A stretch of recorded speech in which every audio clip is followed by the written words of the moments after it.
नीचे अच्छा आए बैठ बेटे तशरीफ रखें।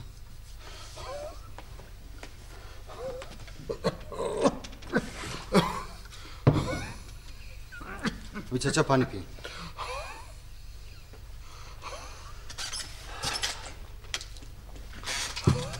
चाचा कैसी तबीयत है आपकी? शुक्र है अल्लाह का, ठीक हूँ। चाचा अहमद का कुछ पता चला? मायूसी के सिवा कुछ हाथ नहीं यार। गलियों में मारा फिरता हूँ अपने बेटे की तलाश कर करके थक गया। कोई नहीं बताता कि मेरा अहमद का। शाह अहमद बता रहा था कि शायद वो ट्रेन में बैठ के शहर चला गया। आपके पास आपकी खिदमत में हाजिर हुआ। मेरी मदद कीजिए कि मेरे बुढ़ापे का सहारा।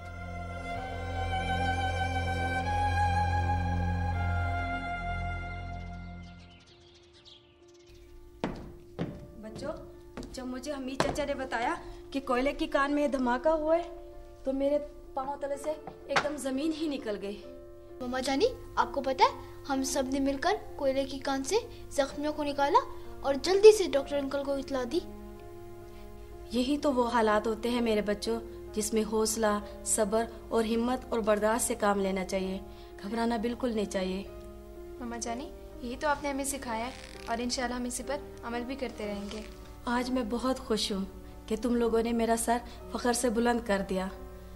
काश इस वक्त तुम्हारे पापा होते तो वो ये देख के कितना खुश होते। हैप्पी बर्थडे टू शरी, हैप्पी बर्थडे टू यू। अल्लाह के नाम पे दे जा बाबा, कोई है जो इस गरीब की मदद करे। अल्लाह के नाम पे दे जा बाबा, मुझे तो यहाँ कोई नजर ही नहीं आ रहा। हाय हाय, ये गांव इतना सुनसान क्यों है?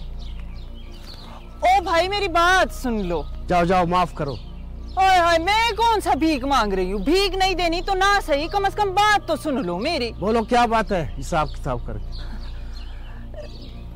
ये गांव मुझे बड़ा सुनसान लग रहा है। मुझे तो सुबह से यहाँ पे कोई बच्चा नजर नहीं आया। ये बच्चे कहाँ होते हैं? तुम क्यों पूछ रहे हो इन बच्चों के बारे में? खैर तो है, हिसाब किताब करके। मैं तो ऐसे ही पूछ रही थी। क्या बताऊं भाई कि इस माँ से मेरे जालिम शोहर ने उसका लख्ते जिगर छीन लिया है। उसे तो अल्लाह भी माफ नहीं करेगा। अल्लाह उसे गरक करे, अल्लाह उसे मारे। मेरे जान से बच्चे को मुझसे छीन लिया। इससे पहले तो इस बेकारों को इस गांव में नहीं देखा। जरूर कोई गड़बड़ है, हिसाब किताब करके।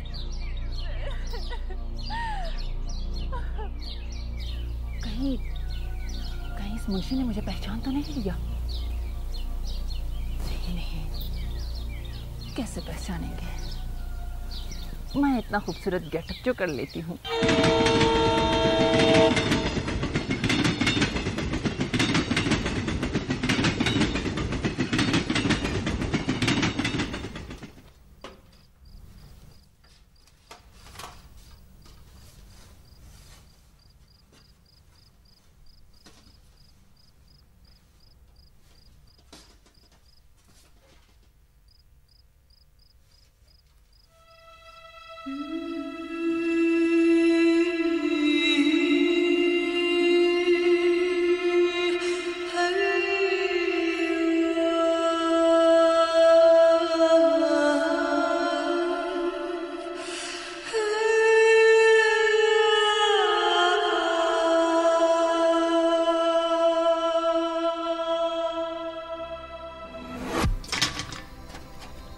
अहमद बेटा, तुम आ गए? अम्मा, तुम्हें कैसे पता चल गया कि हम आ गए? बेटा, तुम्हारी खुशबू से औलाद माँ की वजूद का हिस्सा होती है। माँ उंगली पकड़कर चलना सिखाती है, बोलना सिखाती है, इसलिए। अम्मा, जब हम काम पे जाते हैं तो हमको याद करते हैं?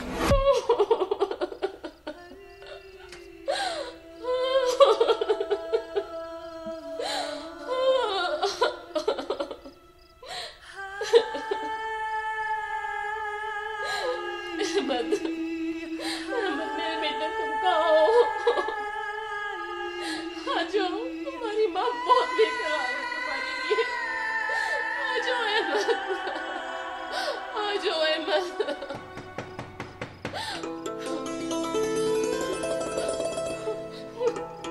लगता है अहमद आ गया। कौन? मुंशी, अभी चाचा घर पे है?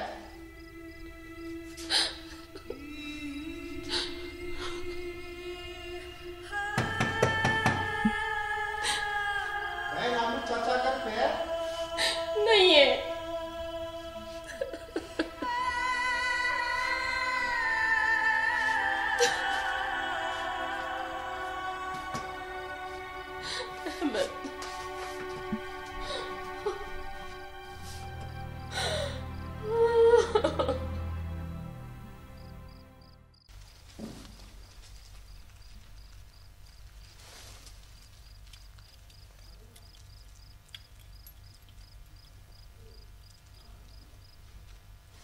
डॉक्टर साहब, क्या मैं पहले की तरह दोबारा चल फिर सकता हूँ? हाँ हाँ, क्यों नहीं? तुम पहले की तरह चल फिर सकोगे। शाहबुद्दीन, अस्सलाम वालेकुम। वालेकुम सलाम। अस्सलाम वालेकुम डॉक्टर साहब। वालेकुम अस्सलाम। शाहबुद्दीन, अब तुम्हारे भाई की तबीयत कैसी है? डॉक्टर साहब देख रहे, लेकिन अमित चाचा, मुझे मुश्किल लगता है कि ये अपने पैरों पे दोबारा चल सके। नहीं नहीं शाहबुद्दीन, ऐसी कोई बात नहीं। तुम्हारे भाई के जख्म अब बिल्कुल ठीक हो चुके हैं। अगर तुम ये चाहते हो कि ये पहले की तरह चले फिरे, तो उसके लिए विल पावर यानी कुव्वते इरादी की जरूरत होती है, जो इसे सिर्फ तुम दे सकते हो। हाँ शाहबुद्दीन, डॉक्टर साहब ठीक कहते। अभी तुम्हारा फर्ज है कि तुम अपने भाई को हौसला दो, हिम्मत दो उसे, ताकि वो दोबारा से अपने पांव पे चल सके। वाह वाह अमित चाचा, वाह। ये फर्ज भी मेरा है और जिम्मेदारी भी मेरी। जिम्मेदार तो वो है जो शहर में जाके चुप करके बैठ गए हैं।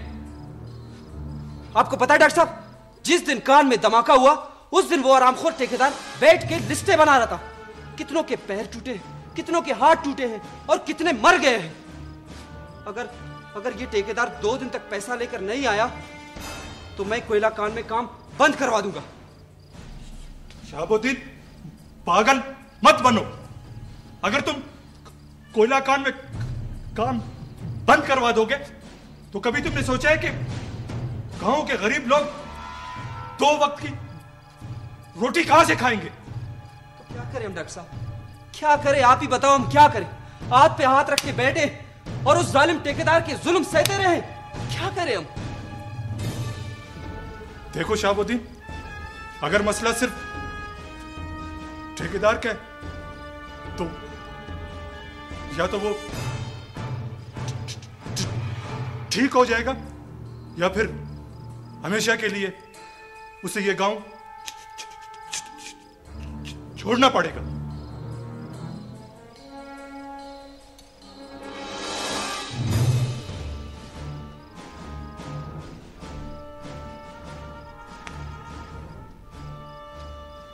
सब्र करो शाहबुद्दीन, सब्र करो। इंशाअल्लाह अल्लाह ने चाहा तो तमाम मामला ठीक हो जाए।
बुलाओ।